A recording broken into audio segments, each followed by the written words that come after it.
दोस्तों नमस्कार। फिर एक बार मेरे YouTube चैनल को ट्यून करने के लिए दिल से thank you so very much. अभी तक अगर सब्सक्राइब नहीं किया है तो सब्सक्राइब कर लीजिए, और अगर सब्सक्राइब कर लिया है तो थोड़ा मुझे प्रमोट कर दीजिए, इधर उधर बता दीजिए लोगों को कि मेरे चैनल को वो सब्सक्राइब करें।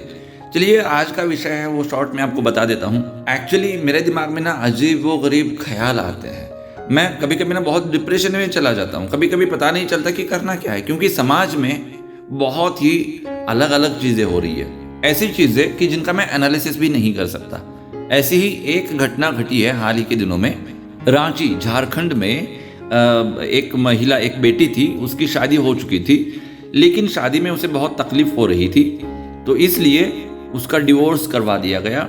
और उसके बाद जो हुआ वो मैं आज आपको बताने वाला हूँ। So it is very interesting, कहीं मत जाइए। फिर एक बार बता रहा हूँ, अभी तक अगर आपने चैनल को सब्सक्राइब नहीं किया है तो तुरंत चैनल को सब्सक्राइब करिए, और अगर कर दिया है तो मुझे प्रमोट करिए, ठीक है। अब बिना किसी देरी के चलिए शुरुआत करते हैं।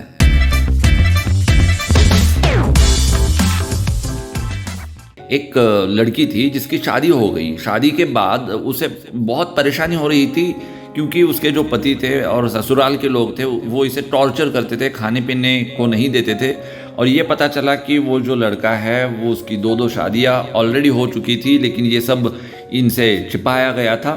और जब ये पता चलता है तो इनका डिवोर्स हो जाता है। और डिवोर्स हो जाने के बाद लड़की के जो पिता थे, फादर थे, उन्होंने डिसाइड कर लिया कि यार ये ना, मैंने इसमें कोई गलती नहीं करी है तो मैं गिल्टी फील क्यों करूँ, मैं ऑकवर्ड फील क्यों करूँ। तो एक काम करते हैं, बारात निकालते हैं। जैसे हम विदाई के समय बारात निकालते हैं ना, वैसे लड़की को घर में लाते समय बारात निकालते हैं। और बहुत फटाके फोड़े गए वहाँ पर, ढोल नगारे थे, सेलिब्रेशन टाइप उन्होंने किया, और उस डिवोर्स को इन लोगों ने सेलिब्रेट कर दिया।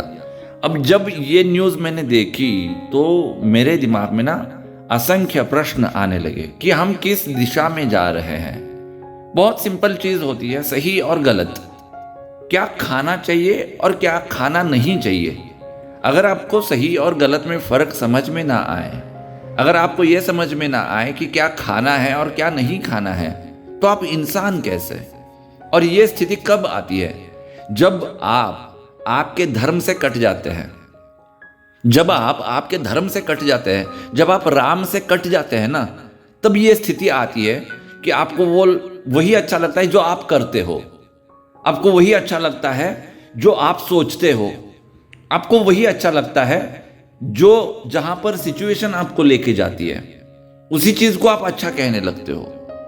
ससुराल में अगर आपको तकलीफ हो रही है तो उस तकलीफ को आप एक्सेप्ट कर लो, आपका भाग्य मान लो, आपका नसीब मान लो, वहीं पर रह जाओ, ये मैं नहीं कह रहा। लेकिन डिवोर्स को एज ए सोल्यूशन ट्रीट किया जा रहा है, वो मेरी तकलीफ है। कुछ महीनों पहले एक बहुत फेमस मराठी यूट्यूबर है, नाम नहीं लेना चाहूँगा मैं, क्योंकि मैं उससे बहुत डरता हूँ। अगर मैंने उसका नाम ले लिया तो वो मेरे को भी रोस्ट कर देगी बहुत बुरी तरह से। डरता हूँ मैं उससे, नाम नहीं लेना चाहता मैं उसका। लेकिन वो कार में बैठ के वीडियो बना रही थी और कह रही थी कि डिवोर्स जो है ना वो प्रॉब्लम नहीं है, डिवोर्स जो है वो एक सोल्यूशन है। वो जो बता रही थी उससे पहले कुछ ही दिन से मैं उसे फॉलो कर रहा था, और उस यूट्यूबर का और एक वीडियो मैंने देखा था जहाँ पर वो काजू जो होते हैं ना, काजू वो कैसे उगाया जाता है उसके बारे में कुछ वो वीडियो कर रही थी, और वो वीडियो मेरे को बहुत अच्छा लगा था। तो तब से मैं उसको फॉलो करने लगा। तो कुछ ही दिन में ये वीडियो मैंने देखा कि डिवोर्स ये प्रॉब्लम नहीं है, ये एक सोल्यूशन है। कि एक्सप्रेस नहीं कर पा रहा मैं, यहाँ पर गाली देना चाहता था मैं, रोका मैंने खुद को, लेकिन इस तरह की कंडीशन है, मैंने उसको फॉलो करना बंद कर दिया। डिवोर्स एक सोल्यूशन नहीं है, डिवोर्स एक प्रॉब्लम भी नहीं है, डिवोर्स डिवोर्स है, उसको आप समझ क्यों नहीं लेते। अगर आप चल रहे हो और पैर के बीच में कुछ आता है, आपके पैर को लग जाता है पत्थर, खून बहने लगता है, तो क्या ये बात अच्छी है क्या? कल कहोगे कि ये अच्छी बात है, मैं इसे सेलिब्रेट करूंगा। आज मेरे पैर को पत्थर लगा, इस चीज को मैं सेलिब्रेट करूंगा। क्यों? क्योंकि मेरे को अच्छा लगता है। ऐसा थोड़ी ना होता है।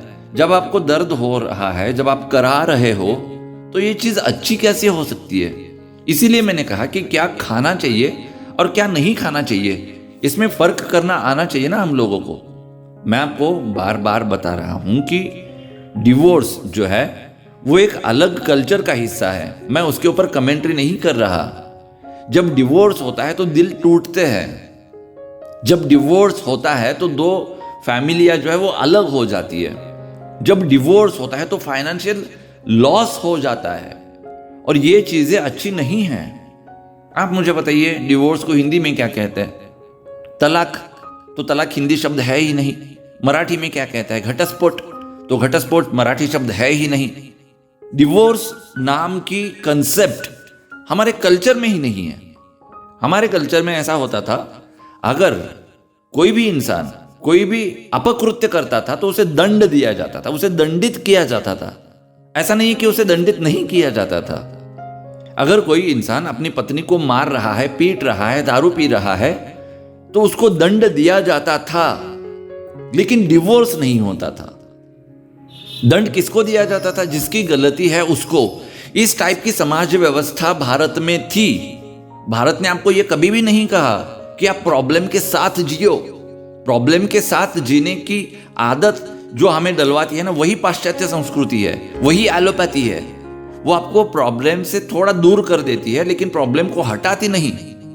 इस चीज को आपको समझना पड़ेगा।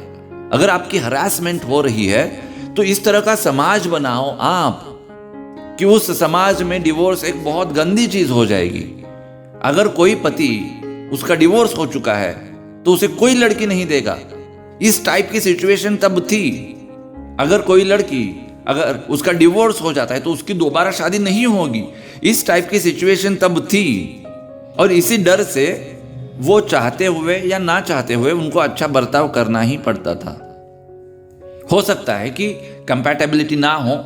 अब कंपैटिबिलिटी के ऊपर भी मैं नहीं बात करना चाहता, क्योंकि उसका एक बहुत ही अलग साइंस हमारे यहाँ बताया गया है, जिसको हम कुंडली मिलान कहते हैं। उसके अलग अलग शास्त्र बताए गए हैं। अगर उन चीज़ों को फॉलो करके आप शादी करते हैं तो शादी का टूटने के चांसेस बहुत कम हो जाते हैं। और इसलिए शादी में प्रॉब्लम्स ही नहीं आते थे, क्योंकि वहाँ पर शादी करते समय ये देखा जाता था, अगर ये बटर मिल्क है, ये भी बटर मिल्क है, तो मिक्स कर दो, कोई दिक्कत नहीं है। अगर ये मिल्क है, ये भी मिल्क है, तो मिक्स कर दो, कोई दिक्कत नहीं है।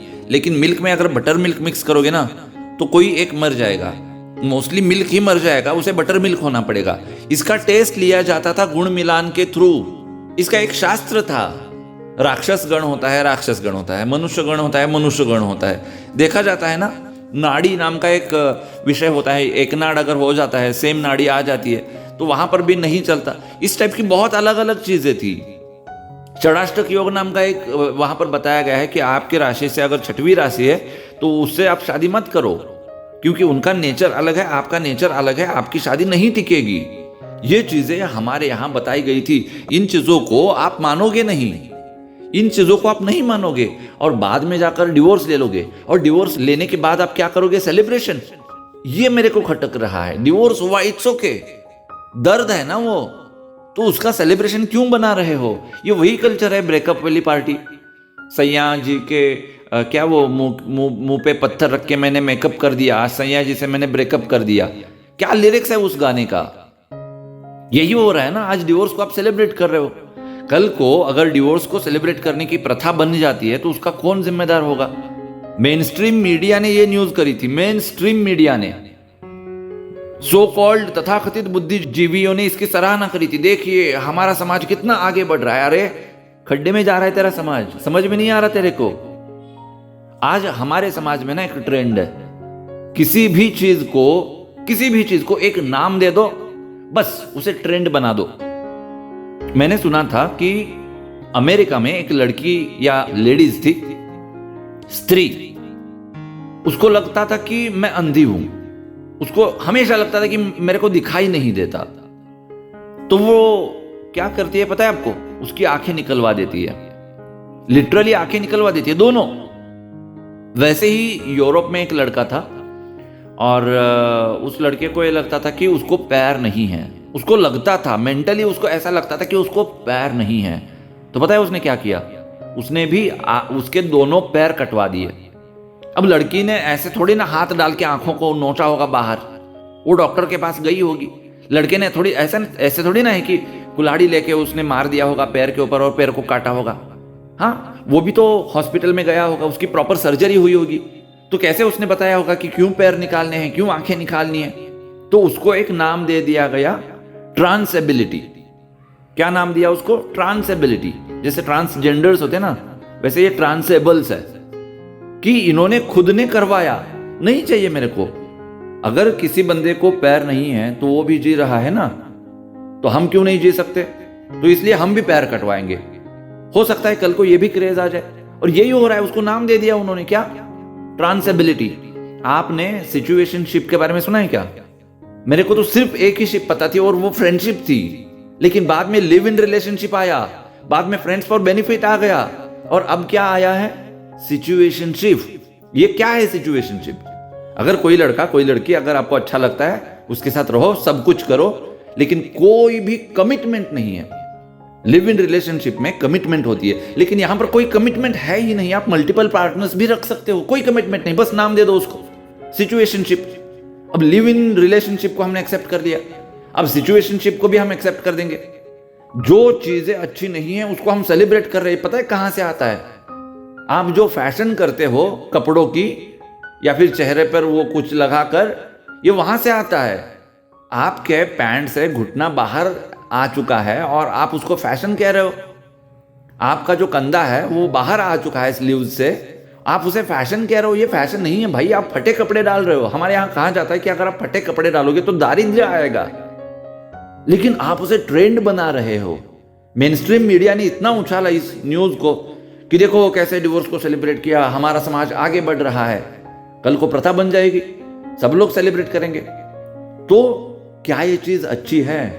जो मेरे को लगता है उसको मैं एक नाम दे दूंगा, उसको मैं टैबू कहूंगा, उसको मैं तोड़ दूंगा, तो क्या वो सोल्यूशन बन पाएगा? इस चीज के बारे में हम लोगों को बहुत ज्यादा सीरियसली सोचना चाहिए, बहुत ज्यादा सीरियसली सोचना चाहिए। और मैं ये बहुत दिल से मानता हूं कि हम धर्म से कट रहे हैं, हम राम से कट रहे हैं, और इसलिए ये चीजें हो रही है। अगर हम अगर धर्म के साथ जुड़े हैं ना, तो ये ऐसी चीजें नहीं होगी। हमारे यहाँ स्त्री को शक्ति कहा गया है, वह ऐसे ही नहीं कहा। मैंने खुद ने आंखों से कितने सारे एग्जाम्पल्स देखे हैं कि शादी से पहले बहुत ही बदतर हालत थी उस लड़के की, उस हस्बैंड की, उस पति की, लेकिन शादी के बाद लड़की ने उसे संवारा है, लड़की ने उसका पुनर्जन्म किया है। इसे कहा जाता है कि आपका लड़का अगर बहुत ही बिगड़ चुका है ना, तो उसकी शादी करवाओ। क्या है उसके पीछे का मकसद? सिर्फ उसके ऊपर रिस्पॉन्सिबिलिटीज आ जाएगी और वो सुधरेगा, ऐसा नहीं है।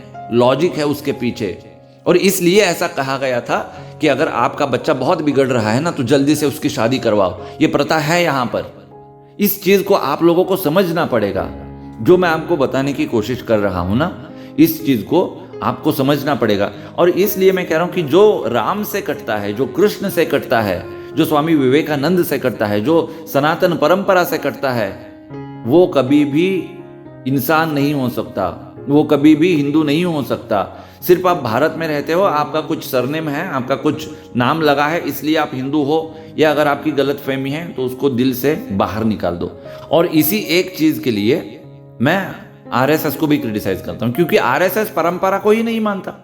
अब जैसे आपने पढ़ा होगा कि सुनील देवधर जी के कुछ रिलेटिव्स की कहाँ शादी थी, और एक स्त्री से ना कन्यादान करवाया गया, एक स्त्री से शादी करवाया, पौरोहित्य करवाया गया। ये हमारी प्रथा नहीं है, ये हमारी परंपरा नहीं है। लेकिन आरएसएस क्या कहता है? परंपरा को तोड़ दो, जातियों को तोड़ दो, जातीयता को तोड़ देना चाहिए, जातियों को नहीं तोड़ना है। लेकिन आरएसएस जातियों को तोड़ने पर तुला हुआ है। आरएसएस क्या कहता है? आप लहसुन खा सकते हो, प्याज खा सकते हो, लेकिन हमारा धर्म इसकी परमिशन नहीं देता। हम कहते हैं अगर आपको सात्विक रहना है तो आप लहसुन और प्याज मत उसका सेवन करो, लेकिन आरएसएस ये नहीं मानता। आरएसएस कहता है कि आप खा सकते हो। आरएसएस कहता है कि सिर्फ और सिर्फ भारत माता की पूजा करो। एग्रीड, कोई बात नहीं। लेकिन इस तरह की अगर कट्टरता बनेगी कि बाकी सारी कल्चरल एक्टिविटीज को, परंपरा को, प्रथा को छेद देकर सिर्फ मैं भारत माता को मानूंगा, तो वैसे ही होगा जैसे आज इस्लाम एंड क्रिश्चियनिटी के साथ हो रहा है, एकेश्वरवाद। ये एकेश्वरवाद हो गया ना। फिर मैं सिर्फ भारत माता की पूजा करते करते इतना कट्टर, इतना कठोर बन जाऊंगा कि मैं दूसरों के ऊपर आक्रमण भी करने लगूंगा। क्यों? क्योंकि मेरे को मेरे देश को बचाना है। क्या इस तरह से हम आगे बढ़ना चाहते हैं क्या? ये क्वेश्चन मार्क बहुत जरूरी है। चाहे तो इस विषय के ऊपर मैं 1, 2, 3 घंटे बात कर सकता हूं बहुत आराम से, बिना हिले डुले, मतलब सब्जेक्ट को बिना छोड़े। लेकिन मेरे को शॉर्ट में आपको बताना है। फिर भी मैंने 15-16 मिनट आपके ले लिए हैं। कहीं ना कहीं मेरे को रुकना होता है, लेकिन मैं चाहता हूं कि मैंने जो बातें आज आप लोगों के साथ शेयर करी है, आप उसके बारे में सीरियसली सोचे। Just put this podcast behind of your mind. आपके दिमाग के पीछे इसको रन करते रहिए कि अक्षय ने क्या कहा। एक एक चीज को सोचिए, प्रोसेस करिए। मैं हमेशा कहता हूं कि इसलिए मत आपकी मुंडी हिलाइए कि मैं कह रहा हूं, आप ये मुझे बताइए कि आपको क्या लगता है। That matters. आप डिसाइड करिए। आपके अंदर भी सद विवेक बुद्धि है, उसको जागरूक करिए और सोचिए आपको क्या लगता है, और वो मेरे को भी बताइए। अगर आप मेरे को बताएंगे तो मेरे को बहुत खुशी होगी।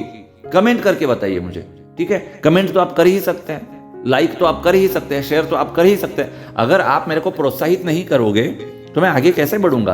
अगर मुझे आगे बढ़ना है तो आप लोगों को मुझे प्रोत्साहित करना पड़ेगा, मैंडेटरी है वो। ये आपको बताते हुए और एक चीज मैं आपको बताना चाहता हूं, अपनी परंपराओं को रिस्पेक्ट करना सीखिए। अगर आप लड़की है तो आपको शर्म नहीं होनी चाहिए बिंदी लगाते हुए। अगर आप लड़की है तो आपको शर्म नहीं होनी चाहिए इस तरह की वेशभूषा करते हुए जो हमारे सनातन संस्कृति को रिफ्लेक्ट करती है। और अगर आप लड़के हो तो आपको बिल्कुल शर्म नहीं आनी चाहिए शिखा रखने में। अगर आप लड़के हो तो आपको बिल्कुल शर्म नहीं आनी चाहिए यज्ञोपवीत पहनने में। इस तरह की चीजें हैं, तिलक करने में आपको शर्म नहीं आनी चाहिए। और जिस दिन आपको ये चीजें करते हुए शर्म नहीं आएगी, आप ये नहीं सोचोगे कि मैं पार्टी में जा रहा हूं, मैं ये ड्रेस करके कैसे जाऊं, तो मान लीजिए कि आप राम के साथ जुड़ गए। उसके बाद आपकी वो जर्नी स्टार्ट हो जाती है राम के साथ जुड़ने की। संस्कृति के साथ अगर जुड़ोगे तभी बचोगे। जो धर्म का नहीं वो किसी का नहीं, जो राम का नहीं वो किसी का नहीं। ये चीज आपको अंडरलाइन करके आपके दिमाग में रखनी है, ठीक है। ये बताते हुए आज मैं कह रहा हूं आप लोगों को अलविदा। फिर आऊंगा मैं आपसे मुलाकात करने के लिए। तब तक ख्याल रखिए खुद का, उनका भी ख्याल रखिए जिनसे आप मोहब्बत करते हैं। Love you all. वंदे मातरम। जय हिंद एंड नमस्कार।